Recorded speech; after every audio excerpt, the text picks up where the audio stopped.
सोलापुर महाराष्ट्र का एक ऐतिहासिक शहर जो अपनी आध्यात्मिकता, इतिहास और उद्योग के लिए जाना जाता है। मध्य भारत में स्थित पश्चिम महाराष्ट्र में बसा ये शहर हुतात्मों का शहर के नाम से भी जाना जाता है, क्योंकि ये आज़ादी की लड़ाई में अपनी भूमिका के लिए मशहूर है। सोलापुर अपनी टेक्सटाइल इंडस्ट्री जैसे चादर, ट्रेडिशनल हैंडलूम ब्लैंकेट्स और समृद्ध सांस्कृतिक विरासत के लिए भी जाना जाता है। अध्यात्म या स्पिरिचुअलिटी के लिए सोलापुर में सबसे मशहूर जगह है श्री सिद्धेश्वर देवस्थान। ये एक ऐसी जगह है जो न सिर्फ सोलापुर की आध्यात्म विरासत को दर्शाता है, बल्कि ये एक कल्चरल हब भी है जहां हर साल हज़ारों भक्त और पर्यटक आते हैं। श्री सिद्धेश्वर मंदिर सोलापुर में सिद्धेश्वर तालाब के किनारे स्थित है। ये एक पुराना और प्रमुख मंदिर है जो श्री सिद्धेश्वर महाराज को समर्पित है। पश्चिमी और दक्षिण भारत के प्रमुख शहरों से सोलापुर तक आसानी से पहुंचा जा सकता है। महाराष्ट्र का पुणे यहाँ से मात्र 250 किलोमीटर दूर है। तेलंगाना का हैदराबाद सोलापुर से 300 किलोमीटर दूर है और कर्नाटक का बेलगावी भी सोलापुर से मात्र 300 किलोमीटर दूर है। इसीलिए महाराष्ट्र, कर्नाटक, तेलंगाना और आंध्र प्रदेश से लाखों श्रद्धालु साल भर इस मंदिर में आते हैं। चूँकि लोग यहाँ बड़ी संख्या में आते हैं, इसलिए उनके ठहरने और अध्यात्म का अनुभव कराने के लिए यहाँ काफ़ी सारे यात्री निवास और भक्त निवास बनाए गए हैं। इन निवासों से सिद्धेश्वर मंदिर के सुंदर दृश्य का आनंद लिया जा सकता है। सोलापुर आने वाले कई भक्त, यहाँ तक कि पर्यटक भी साल भर सिद्धेश्वर मंदिर में आते हैं। लेकिन जनवरी में मकर संक्रांति के आसपास यहाँ 5 दिवसीय उत्सव में सिद्धेश्वर महाराज के हज़ारों भक्त और उपासक आते हैं। यह एक विशेष अवसर है क्योंकि सिद्धेश्वर मंदिर परिसर में बहुत ही धूमधाम से विभिन्न पूजाएं आयोजित किए जाते हैं। भक्तों के अलावा कई मशहूर हस्तियां, राजनेता, व्यवसायी और सामाजिक संगठन संक्रांति के दिन इस सिद्धेश्वर यात्रा में शामिल होते हैं। इसी दौरान सिद्धेश्वर मंदिर के पास एक यात्रा का भी आयोजन होता है, जिसे गड्ढा यात्रा कहा जाता है। इस यात्रा या मेले को मनाने के पीछे एक कहानी है। भगवान सिद्धेश्वर की शिक्षाओं से प्रेरित होकर एक युवा लड़की, कुंभार कन्या, सिद्धेश्वर महाराज से शादी करना चाहती थी, लेकिन उन्होंने प्रस्ताव को अस्वीकार कर दिया। इसके बजाय उसे अपने योग दंड यानी योग छड़ी से शादी करने की अनुमति दी। इस त्यौहार का मुख्य आकर्षण नंदी ध्वज का जुलूस होता है। श्री सिद्धेश्वर महाराज एक प्रमुख संत, दार्शनिक और शिव भक्त थे। सिद्धेश्वर महाराज के संबंध 21वीं सदी से है और उन्होंने अपनी जिंदगी काफ़ी लोक सेवा और समाज सुधार के लिए समर्पित किया था। वे बसवन्ना के शिष्य थे, जो कि लिंगायत संप्रदाय के प्रमुख गुरु थे। सिद्धेश्वर मंदिर सिद्धेश्वर तालाब के एक द्वीप पर बना है। एक सुंदर डिजाइन वाला पुल भूमि को द्वीप पर स्थित मंदिर से जोड़ता है। सिद्धेश्वर मंदिर के चारों ओर एक किले जैसी संरचना बनाई गई है। इस मंदिर में आने वाले भक्त और यात्री सिद्धेश्वर झील के उस पार एक खंडर किले के कुछ हिस्से को देख सकते हैं। ये बुईकोट किला है। बुईकोट किले के बारे में अलग अलग कहानियाँ हैं, जिनके बारे में हम इस वीडियो में आगे बात करेंगे। सिद्धेश्वर झील के किनारे स्थित सिद्धेश्वर मंदिर और बुईकोट किला सोलापुर शहर की एक सुंदर पहचान बनाते हैं।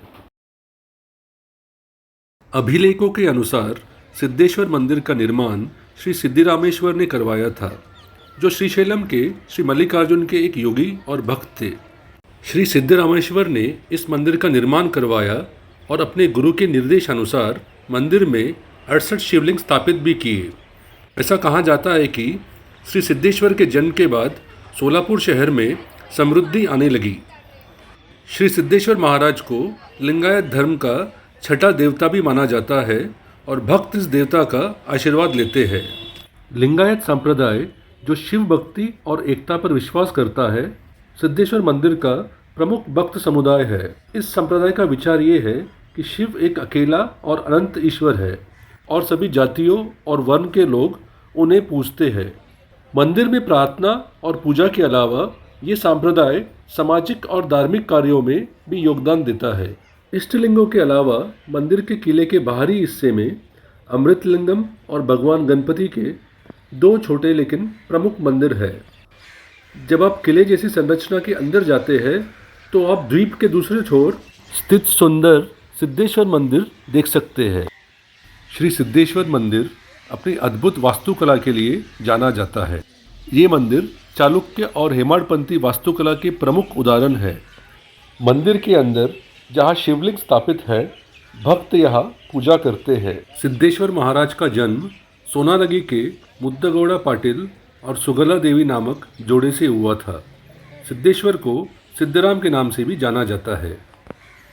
कहानी के अनुसार जगतगुरु श्री रेवणाचार्य ने सुगला देवी को आशीर्वाद दिया कि वो शिव के अवतार योगी सिद्धिराम को जन्म देगी। 60 वर्ष की उम्र में सुगला देवी ने चमत्कारिक रूप से सिद्धराम को जन्म दिया। बचपन में सिद्धराम को प्रकृति से बहुत लगाव था और वह पशुओं की देखभाल करते थे। एक दिन उन्हें एक झरने के पास दिव्य शिवलिंग मिला, जिसकी वो रोज श्रद्धा से पूजा करने लगे। उनकी भक्ति से प्रभावित होकर श्री मल्लिकार्जुन यानी मल्लैया जंगम मूर्ति के रूप में प्रकट हुए। मल्लैया ने सिद्धराम की परीक्षा ली और फिर गायब हो गए। सिद्धराम उन्हें खोजते हुए श्रीशैल पहुँचे। श्रीशैल मतलब श्रीशैलम। लेकिन जब मल्लैया नहीं मिले तो उन्होंने गहरी खाई में छलांग लगाने का फैसला लिया। तभी मल्लिकार्जुन ने प्रकट होकर सिद्धिराम को बचाया और उन्हें गले लगाया। देवताओं के इस दिव्य मिलन पर फूलों की वर्षा हुई। श्रीशैल में योग साधना पूरी करने के बाद सिद्धराम सोनालगी लौटे। उन्होंने मल्लिकार्जुन के लिए एक भव्य मंदिर बनवाया, 68 इष्टलिंग और अष्टविनायक स्थापित किए। साथ ही अनाथों और गरीबों के लिए अन्नदान और सामूहिक विवाह जैसी परंपराएं शुरू की। एक शुभ दिन अपने सभी एकत्रित भक्तों को आशीर्वाद देने के पश्चात श्री सिद्धिरामेश्वर समाधि में विराजमान हो गए। भूलोक में अपना अभिष्ट कार्य पूर्ण करने के बाद श्री सिद्धिरामಯ್य ने संजीवन समाधि लेने का निर्णय लिया और अपने आराध्य देव श्री मल्लिकार्जुन के साथ एकाकर हो गए। महाज्योति उस परम ज्योति में विलीन हो गई। ये वही स्थान है जहाँ सिद्धिरामेश्वर जी ने समाधि ली थी। आप इस स्थान के आसपास आध्यात्मिक ऊर्जा और समृद्ध आशीर्वाद महसूस कर सकते हैं। ये स्थान मंदिर परिसर में प्रवेश करने के ठीक बाद है। आज भी हजारों भक्त श्री सिद्धिरामेश्वर के दर्शन करने के लिए प्रतिदिन मंदिर आते हैं। उनकी संजीवन समाधि के दर्शन करते हुए समाधि के समक्ष बैठकर नामस्मरण किया जाता है। नामस्मरण में लीन रहते हुए भक्तों को श्री सिद्धिरामेश्वर का आशीर्वाद प्राप्त होने की अनुभूति होती है। आज भी सभी भक्तों में यह मान्यता है कि संजीवन समाधि स्थल पर निर्गुण निराकार रूप में श्री सिद्धिरामेश्वर का अस्तित्व है। सिद्धेश्वर महाराज को शिवजी का एक रूप माना जाता है और उनकी पूजा होती है।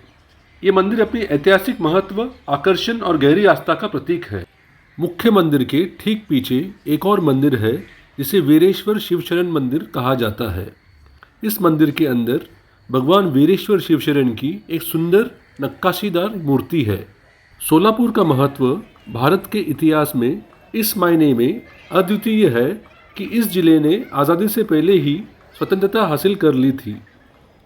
12वीं सदी में सिद्धिरामेश्वर महाराज ने इस शहर की पेयजल समस्या को हल करने के लिए भक्तों की मदद से झील का निर्माण किया था।